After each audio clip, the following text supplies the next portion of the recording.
تلقین بھی کرتا ہوں کہ کاروبار کریں لیکن اپنی آخرت کو نہ بھولیں۔ کاروبار کرنا اسلام کے اندر خراب چیز نہیں ہے، کتنا کاروبار کرے اس کی کوئی تحقیق بھی نہیں ہے۔ بڑے بڑے دولت مند صحابہ نبی کریم علیہ الصلوۃ والسلام کے زمانے میں موجود تھے۔ یہ سمجھنا کہ اسلام فقر اور تنگ دستی کا اعلان کرنے والا اور ترغیب دینے والا ہے، یہ غلط ہے۔ نبی کریم علیہ الصلوۃ والسلام نے فرمایا ہے من طلب الدنیا حلالا استعفافا عن المسألة وسعيا على أهله وتعطفا على جيرانه يأتي يوم القيامة ووجهه مثل القمر ليلة البدر۔ جو آدمی اپنی دنیا کی زندگی میں دنیا کو کماتا ہے لیکن حلال کماتا ہے، حرام نہیں کماتا، کاروبار میں اس کی نیت بھی ٹھیک ہے، اس لیے کما رہا ہے تاکہ مجھے دنیا کی زندگی میں کسی سے بھیک نہ مانگنی پڑے، یا اس لیے کما رہا ہے کہ تاکہ میرے بچے خوشحالی کی زندگی گزاریں، ان کے عادات و اطوار، ان کے اخلاق خراب نہ ہوں، اور اس لیے کما رہا ہے تاکہ وہ اپنے عزیز رشتے دار غریب پڑوسیوں کی غربت اور افلاس میں ان کی مدد کرے۔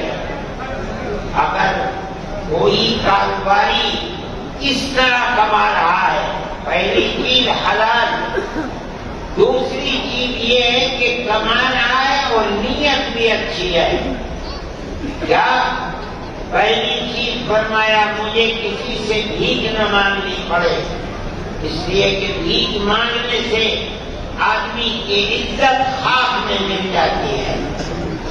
دوسری چیز اپنے بچوں کی طرف انہیں بھیک نہ مانگنی پڑے، میری بیوی کو بھیک نہ مانگنی پڑے، جن کے میرے اوپر حقوق ہیں، ماں باپ بھائی بہن، میں ان کی ضرورتوں کو پورا کر سکوں۔ تیسری یہی نہیں کہ میں خود کھاؤں اور میرے بچے کھائیں، بلکہ اپنے دائیں بائیں اڑوس پڑوس، چاہے وہ ہندو ہوں چاہے مسلمان ہوں، ان کی ضرورتوں کو بھی پورا کروں۔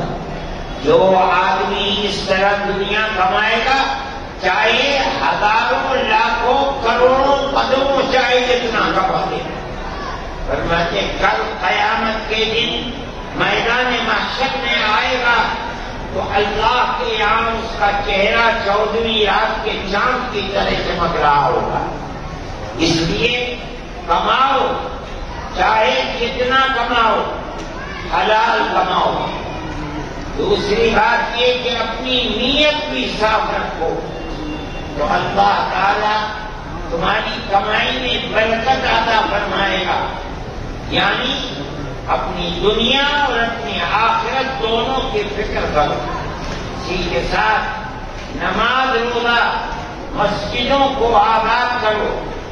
آج کل جوانوں کا حال بڑا خراب ہے، ہر بربادی کی طرف چلتے ہیں، شراب، جوا اور طرح طرح کی وہ چیزیں جو آدمی کو برباد کرنے والی ہیں، ان چیزوں کو استعمال کرتے ہیں۔ اپنے ماحول کو اس سے پاک کرو، اپنی زندگی دنیا اور آخرت کو بربادی سے روکو، تب تو تمہارے لیے دنیا میں جینے کا حق ہے اور تم اپنی آخرت اور دنیا دونوں کو آباد رکھ سکتے ہو، نہیں تو کوئی تمہاری تقدیر نہیں بن سکتا۔ آج جن حالات سے یہ امت گزر رہی ہے، اگر نہیں سدھرو گے تو کل آنے والے حالات اس سے بھی زیادہ برباد ہوں گے۔ اللہ کسی کا محتاج نہیں ہے۔ اگر ساری دنیا برباد ہو جائے خدا کی خدائی میں کوئی فرق نہیں پڑتا، اور ساری دنیا اس کی مطیع و فرما بردار بن جائے تو اللہ کی خدائی کے اندر کوئی فرق نہیں پڑتا۔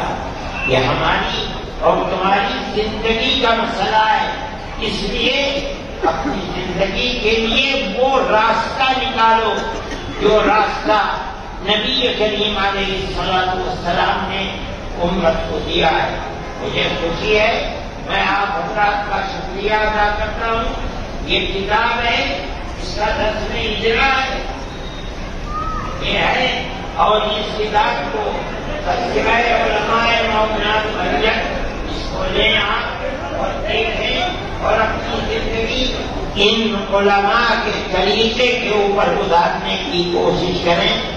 میں دعا کرتا ہوں کہ اللہ تعالی اس شہر کے اندر خاص طور پر امن و امان قائم فرمائے، آپس میں میل ملاپ اور محبت پیدا فرمائے، مذہب سے اوپر اٹھ کر آپس میں میل جول کو اللہ تعالی پیدا فرمائے۔